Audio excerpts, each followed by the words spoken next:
Okay guys, just a quick note on integrals and common fallacy here, and so let's just get into this. The integral of 3x plus 2 to the 7 dx, shortcut would be increase the power by 1, divide by the new power, divide by the derivative is 3 plus c, so that's 1 over 24 3x plus 2 to the 8 plus c. Fantastic.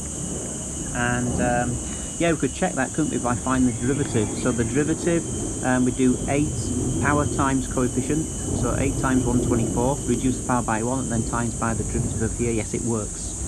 This guy here, some people very tempted to do the wrong thing. Okay, so increase the power by 1, divide by the new power, also divide by the derivative, which is 2x plus 2.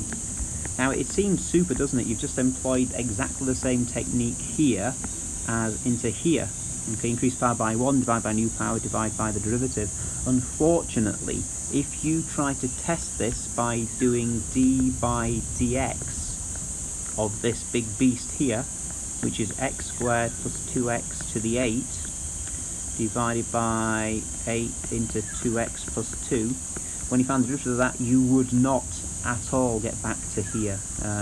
Can you see you'd have to employ the quotient rule, and that's going to turn into a monstrous beast and things will not cancel and simplify. So the idea is that on the cheat sheet I gave you in terms of the exercise, there's a whole bunch of integrals. Notice when we do integral of f of x to the n dx, we don't really need to write f of x in there because there is only one f of x that will work by doing the shortcut, and the only f of x that works doing the shortcut is actually linear ax plus b. Okay, let's just take that a step further. What if we have ln of 3x plus 2 ln of x cubed plus 2x? What if we want to find the derivative of each of these guys?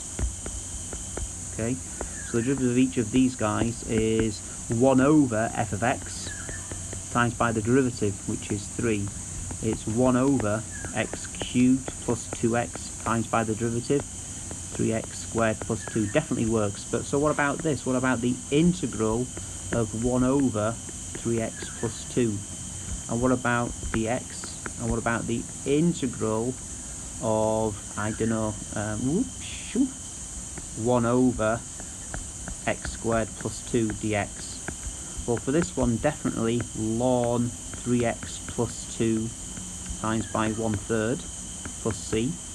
But for this guy here, definitely not ln x squared plus 2 divided by 2x, the derivative of x squared plus 2, for just the same reasons as before. So in fact, all of these shortcut integrals with f of x, it's not really f of x at all, because there's only one f of x works for the shortcuts.